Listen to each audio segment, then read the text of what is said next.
On the morning of April 17, 1983, the town coffee counter inside Harperfeed and Supply in Lancaster County, Pennsylvania, went unusually quiet when Margaret Ellis unfolded a Warren County survey map across the table. She was 71 years old. Her hands were rough from 48 harvests. The leather on her boots had been repaired so many times that nobody remembered their original color. Deep lines framed calm gray eyes that seemed to notice details everyone else ignored. She traced a finger around the edge of her family's 82-acre dairy farm. "I'll plant them here," she said quietly. Nobody understood. Then she added the number. 5,000. A young contractor nearly spilled his coffee laughing. 5,000 what? Sunflowers. For a second, the room stayed silent. Then the laughter came. Not cruel at first. Confused. Then louder. One man slapped the counter so hard that empty coffee cups rattled. Another shook his head. Someone muttered, "She's finally lost it." The loudest laugh belonged to David Collins, 36 years old, owner of Collins Agricultural Services, fresh from expanding 3 modern operations across Lancaster County. He wore polished boots, carried a new calculator everywhere, and believed every acre had to earn money immediately. "Mrs. Ellis," he grinned, loud enough for everyone to hear, "you planning to feed those flowers to your cows?" More laughter. Margaret never smiled. She folded the map carefully. "No. What then?" "I'm feeding something else." David laughed again. "Flowers don't pay mortgages." She simply nodded once. "We'll see." Then she picked up her old canvas bag and walked out without another word. The screen door closed behind her. The laughter stayed inside. Outside, spring rain had softened the fields around her farmhouse, built in 1919 by her father, Thomas Ellis, after returning from the Great War. The red barn leaned slightly toward the east, but every beam remained solid because Thomas had insisted on white oak instead of cheaper pine. Margaret still believed some decisions echoed for generations. So did machines. Parked beside the equipment shed stood a faded 1954 Farmel Super M, rated at nearly 44 horsepower, weighing over 5,500 pounds, purchased brand new by Thomas Ellis from a dealer in Reading, Pennsylvania, for $2,875. People called it outdated. Margaret never did. Every winter, she drained the fluids herself. Every spring, she greased every fitting by hand. She still kept the original owner's manual wrapped in side wax paper. The engine always started after 2 pulls of the choke. Not because it was lucky, because someone had respected it for nearly 30 years. Let me tell you about that tractor. Thomas Ellis bought it after losing 2 horses during the bitter winter of 1953. Most neighbors thought spending nearly $3,000 on one machine bordered on madness. Yet Thomas calculated that one dependable tractor could replace years of uncertain labor, and he treated that farmel less like equipment than another member of the family. When Margaret inherited the farm in 1978, she inherited every maintenance notebook too: oil changes, bearing replacements, fuel records, every repair dated in careful handwriting. Machines remembered how they were treated. People often forgot. Margaret spent the next 2 weeks measuring the farm perimeter with survey flags, not the fields, the edges, fence rows, drainage ditches, road frontage, creek banks, places other farmers usually ignored. Her nephew Samuel, 62, watched from the porch. "Aunt Maggie, that's almost 4 miles. I know. That's a lot of seed. I know. It won't make money." She looked toward an empty hedgerow where birds had once nested. "It already has." Samuel didn't argue. He had learned long ago that Margaret rarely explained herself before the right season arrived. The first shipment arrived on May 3rd, 1983. 50-pound seed sacks, bright labels, nearly 5,000 sunflower seeds, enough to circle the farm in wide golden bands. David Collins happened to drive past that afternoon. He slowed his shiny pickup, rolled down the window. "You actually bought them?" Margaret nodded. He laughed again. "You could have bought fertilizer." "I already did." "You could have tiled another field." "I could have." "You could have upgraded that antique tractor." She gently rested one weathered hand on the farmel's hood. It isn't asking to be upgraded. David smiled the way young men sometimes do when they mistake confidence for wisdom. You'll understand after harvest. Margaret answered softly. So will you. For the next several mornings, neighbors watched the old red farm crawl around the property at barely 3 miles an hour. No hurry, no wasted motion. Straight rows curved naturally around fences and creeks, forming an enormous living border instead of another crop field. Children riding school buses counted the rows. Drivers slowed to stare. Coffee shop conversations shifted. Nobody had ever seen anything like it. By the second week of May, nearly the entire county was talking about the old widow planting flowers instead of profit. But none of them noticed what had quietly disappeared from the farm over the previous 10 years. Margaret had, and that was exactly why she planted the first seed. Not the kind people noticed. The kind they stopped noticing because it disappeared slowly. Margaret remembered when summer mornings sounded different. In the 1950s, before sunrise, the hedgerows hummed so loudly that her father joked the bees woke the rooster instead of the other way around.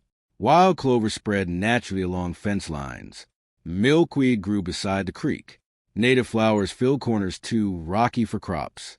Every season brought clouds of honeybees, bumblebees, butterflies, and birds. By the spring of 1983, much of that music was gone. The fields looked cleaner, more efficient, but strangely quieter. She had spent years watching apple blossoms open with fewer insects visiting them. She noticed pumpkins producing fewer healthy fruits. Even the wild blackberries near the creek seemed thinner than they had once been. Most people blamed the weather. Margaret wasn't convinced. Let me tell you about something her father taught her in June of 1948. Thomas Ellis knelt beside a patch of blooming white clover and asked 9-year-old Margaret to stay perfectly still. At first she complained she could hear nothing except the wind. Then, after nearly a minute, the sound arrived, a low, steady hum from hundreds of bees moving from flower to flower. Thomas smiled without looking up. If this sound ever disappears, he told her, our farm will be trying to tell us something. She never forgot those words. Not because they sounded poetic, because they sounded practical. Every crop on the farm depended, directly or indirectly, on healthy land. Healthy land depended on living things too small for most people to notice. That was why she wasn't planting flowers. She was rebuilding a home. One evening, Samuel walked the newly planted rows beside her. You really believe bees will come back? Margaret looked across the fading sunlight. They're looking for somewhere worth stopping. And if they don't, she smiled gently. Then at least I gave them an invitation. A week later, David Collins returned with 2 salesmen from a regional equipment company. Their polished pickup stopped beside the road, overlooking Ellis Farm. One salesman laughed. So this is the famous flower farm. David folded his arms. I told you. Margaret was adjusting the planter behind the old Farmer Super M. David called across the fence. Mrs. Ellis, county fairs in August. You entering the sunflower competition. The 3 men laughed together, not loudly, confidently, the kind of laughter that assumes the future already belongs to it. Margaret brushed dirt from her gloves. No. What then? I'm waiting. For what? She looked toward the freshly planted borders stretching around every field. They'll tell you when they arrive. David shook his head. Flowers don't change farms. Margaret climbed back onto the tractor. No. She eased the throttle forward. They change what farms attract. The farmer rumbled away. None of the 3 men understood what she meant. Have you ever known you were right when everyone around you insisted you were wrong? Not because you had better arguments, but because years of quiet observation had taught you something they hadn't yet seen. Those moments rarely feel triumphant. Mostly they feel lonely. Margaret knew that feeling well. By the final week of May, tiny green shoots appeared in long, uninterrupted lines around the property. Every morning she walked the perimeter before breakfast, checking moisture, watching leaves, pulling weeds by hand. She never hurried. The neighbors still laughed, but fewer of them laughed quite as loudly as before, because the rows were perfect, straight where they needed to be, curved where the land demanded. The old farmer had placed every pass with remarkable precision. Samuel watched from the porch one evening. "You planned this for years, didn't you?" Margaret nodded once. "Since 1979. You never told anyone." "I wasn't ready." "For what?" She looked toward the western fence, where hundreds of young sunflower plants were already turning together with the afternoon light, for the land to answer. Then, on the first warm morning of June, Margaret stopped halfway across the north pasture. She didn't move. She didn't speak. She simply listened. Somewhere beyond the young green stalks, almost too faint to believe, a sound she had not heard in years drifted across the morning air. It was only a whisper, but it was growing. By the middle of June 1983, the first sunflower buds began to rise above the fence lines of the Ellis farm. They were still green, still tightly closed, but already taller than the pasture grass surrounding them. Travelers slowed their cars without realizing why. Children pressed their faces against school bus windows. Even people who had laughed a month earlier found themselves looking twice. Margaret never celebrated. She simply kept working. Every morning at 5:30, she walked the entire perimeter, carrying nothing more than a notebook, a pocket knife, and a small tin can fill with water. She checked each row, replaced damaged stakes, pulled weeds by hand, and noted which sections received more morning sun than afternoon light. Samuel watched her one morning. "You've walked these same rows every day. They're worth walking. They're only flowers." Margaret smiled gently. Not for much longer. 3 days later, something changed. It started with one bee. Just one. Margaret saw it settle on a patch of clover beside the eastern fence before circling the nearest sunflower bud. Then another appeared. By noon, there were dozens. By sunset, there were hundreds. She said nothing. Instead, she sat on the old wooden porch with a cup of coffee and listened. The sound had returned. A soft, living hum carried by the evening breeze. Not loud enough for most people to notice. Loud enough for her. The following week brought warmer temperatures, and the first blooms opened across the southern boundary of the farm.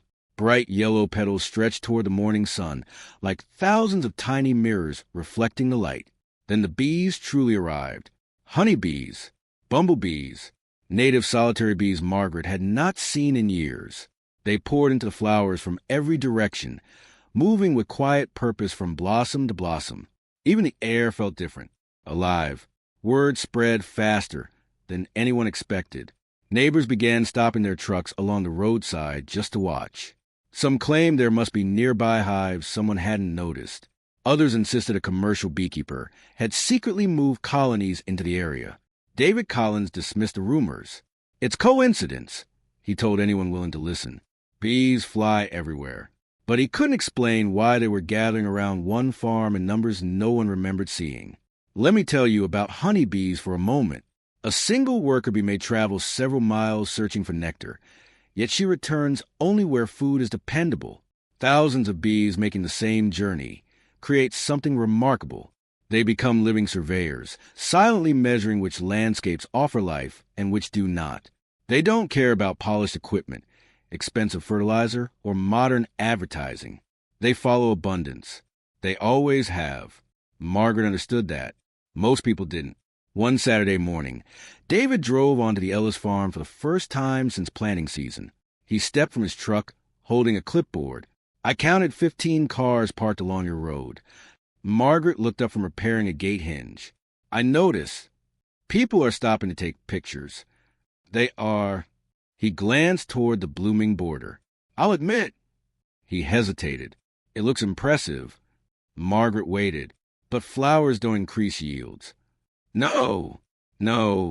She closed the gate quietly. "Come back after harvest." David gave a polite smile. "I will." That afternoon, something else happened. Samuel walked into the old apple orchard carrying a basket. "Aunt Maggie." She turned. "Look." Every tree held more buzzing insects than either of them had seen in years. Branches vibrated with activity. Blossoms that had once faded untouched now carried bee after bee after bee. Samuel stood speechless. Margaret rested a hand against the rough bark of the oldest apple tree, planted by her father in 1922. He would have liked this. The summer continued. The sunflower border reached nearly 7 feet tall in places. Golden walls surrounded the farm. Butterflies returned. Goldfinches appeared in growing numbers, feeding on insects before later waiting for the seeds that autumn would bring. Neighbors who had mocked the project now slowed their vehicles instead of laughing. Some even waved. One evening, David parked beside the fence without saying a word. He simply stood there listening. The humming was impossible to ignore now. Thousands upon thousands of wings filled the warm July air. He looked across the fields toward Margaret. "I've never seen anything like this." She answered honestly, "Neither have I." For the first time since spring, David didn't laugh. He just watched the bees disappear into an endless sea of yellow. And somewhere beyond the flowers, where the soybean fields met the old creek, another quiet change had already begun. One that would soon force the entire county to reconsider everything they thought they knew about a field of worthless sunflowers. By September 1983, the change could no longer be dismissed as luck. Harvest reports from across Lancaster County began arriving at the county extension office. Most farms saw ordinary yields after a dry stretch in late August. Some were slightly below average. The Ellis farm was different. Margaret's pumpkin patch produced its strongest harvest in nearly a decade. The apple orchard was so heavily loaded with fruit that Samuel had to brace several older branches with wooden supports. Even the clover field seemed thicker, greener, and slower to dry beneath the autumn sun. Nobody could explain it, except Margaret. David Collins requested permission to walk the property before harvest. For the first time in his life, he arrived without making a joke. Margaret handed him a pair of worn leather gloves. "We'll walk." The two spent nearly 2 hours circling the farm. David noticed things he had ignored before. Wildflowers growing beneath the fence rows. Dragonflies hovering above the creek. Songbirds nesting inside the sunflower stalks. Earthworms turning rich black soil beneath the fallen leaves. The farm didn't simply look healthier. It felt healthier. David stopped beside the western boundary. "I've managed farms for 15 years. Margaret waited. "I've measured fertilizer rates." She nodded. "I've studied drainage." Another nod. "But I never paid attention to this." He pointed toward hundreds of bees still working the late blossoms. Margaret looked at him calmly. "Most people don't." They continued walking until they reached the old 1954 Farmel Super M parked beneath the equipment shed. David rested a hand on its faded hood. "You still use this every day?" "Almost." "It never lets you down?" "Only when I forget to take care of it." He smiled. "Sounds familiar." Margaret looked toward the sunflower border, swaying gently in the breeze. "The land works the same way. Let me tell you about torque and horsepower. People often think horsepower tells the whole story of a tractor. It doesn't. Horsepower measures how much work an engine can do over time. Torque measures the twisting force that actually gets heavy loads moving. That's why an older tractor like the Farmel Super M often feels stronger than its horsepower suggests. Its long-stroke engine produces steady pulling power at low engine speeds. It doesn't race. It doesn't panic. It simply keeps pulling. Farms work much the same way. Quick results attract attention. Steady strength builds generations. David stood quietly after hearing her explanation. "I've spent years chasing bigger numbers." Margaret smiled. "And I spent years protecting small ones." The county fair opened the following week. People weren't talking about prize cattle. They weren't talking about new combines. They were talking about Margaret Ellis. Local reporters arrived with cameras. One beekeeper from neighboring Chester County asked if he could place observation hives near her fields the following spring. A university graduate student requested permission to study pollinator activity around the sunflower borders. Margaret agreed to both. Not because she wanted recognition, because she wanted answers. Have you ever watched someone discover they were wrong? Not through embarrassment, but through understanding? Those moments are rare. Pride fades. Curiosity replaces it. That's how real change begins.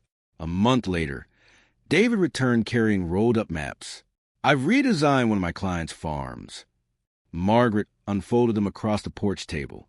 Instead of planting every acre from fence to fence, the plan included flowering borders, restored hedgerows, and native grasses beside drainage ditches. "You inspired this," David admitted. "No." She tapped the map gently. "The bees did." He laughed softly. Not the mocking laugh from Harper Feed and Supply. A different one. The kind that comes from humility. "I suppose they did." As October settled over Lancaster County, the towering sunflowers bowed beneath the weight of thousands of mature seeds. Goldfinches covered them like living ornaments. Children gathered fallen heads for bird feed. Neighbors asked Margaret where she bought her seed. Some even requested advice. She gave the same answer every time: plant them for life. One crisp morning, David stood beside the road, watching the sunrise paint the fading flowers gold. "I owe you an apology." Margaret looked at him. "I laughed at you." "You did." "I was certain I knew better." "You were?" He frowned. "I was wrong." Margaret extended her weathered hand. "You were willing to learn." David shook it firmly. "That's harder than being right." She nodded once. "Usually." Neither of them noticed a pickup truck from the Pennsylvania Department of Agriculture turning slowly onto the gravel lane. Inside sat two officials carrying survey equipment, cameras, and a proposal that would change not only the Ellis farm, but farms across the entire county. The truck from the Pennsylvania Department of Agriculture rolled to a stop beside Margaret Ellis's weathered farmhouse on the morning of October 28, 1983. Two officials stepped out carrying clipboards instead of criticism. Just 6 months earlier, most people had driven past this farm to laugh at 5,000 sunflowers. Now they had come to learn. One of the officials, Richard Harmon, removed his hat before introducing himself. "Mrs. Ellis, we've been studying pollinator reports from Lancaster County." Margaret simply nodded. "We believe your farm may explain something we've been missing." For the next 3 hours, they walked every fence line, every drainage ditch, and every sunflower border. They counted flowering plants, documented insect activity, photographed nesting birds, and compared soil conditions with neighboring farms. When they finished, Richard closed his notebook. "I don't think you planted flowers." Margaret smiled. "No, you rebuilt habitat." "I tried." The department published its findings the following spring. The report never claimed that sunflowers alone transformed a farm. Instead, it showed something more important. When flowering borders, healthy hedgerows, and careful land stewardship worked together, pollinators returned. As pollinators returned, biodiversity increased. As biodiversity increased, the entire farm became stronger and more resilient. Margaret had never used those scientific words. She simply called it listening to the land. The story spread beyond Pennsylvania. Visitors arrived from Ohio, Indiana, and New York to walk the Ellis farm. Some came with notebooks. Others came with doubts. Almost all of them left with ideas. David Collins became one of the loudest supporters of pollinator-friendly farming in Lancaster County. Whenever someone laughed at flowering field borders, he smiled. "I laughed once too," he would tell them. "Don't make my mistake." Within 5 years, dozens of farms around the county had planted wildflower strips, restored neglected fence rows, and allowed native plants to return along streams. The landscape slowly changed. So did the sound. Summer mornings grew louder again, not with engines, with bees. Let me tell you about Margaret's final harvest. In September 1991, at the age of 79, she climbed onto the old 1954 Farmel Super M1 last time. Samuel drove beside her in the pickup, insisting he could handle the heavier work. Margaret smiled. "I know you can. But this old girl deserves one more trip with me." The tractor started on the first pull of the choke, just as it had for nearly 4 decades. Its steady engine echoed across the same fields where thousands of sunflowers had first bloomed 8 years earlier. When the work was finished, Margaret parked the Farmel inside the equipment shed, wiped a trace of dust on the hood, and rested her hand there for a long moment. "Thank you," she whispered. No one heard her except Samuel. He never forgot it. Margaret Ellis passed away peacefully in February 1994, in the farmhouse where she had lived since childhood. Her funeral was simple. Farmers lined the gravel lane with their trucks and tractors instead of expensive cars. Several local beekeepers placed small jars of fresh honey beside her photograph. David Collins stood quietly near the back of the church. When it was his turn to speak, he looked toward Samuel. I laughed at her because I thought I understood farming. He paused. I didn't understand listening. Years passed. Samuel's daughter, Emily, inherited the farm. She kept the sunflower tradition alive. Every spring, nearly 5,000 sunflowers bloomed around the property once again. Children who had never met Margaret called them Grandma Maggie's Golden Fence. The old Farmel Super M still started every planting season. Its paint had faded even more.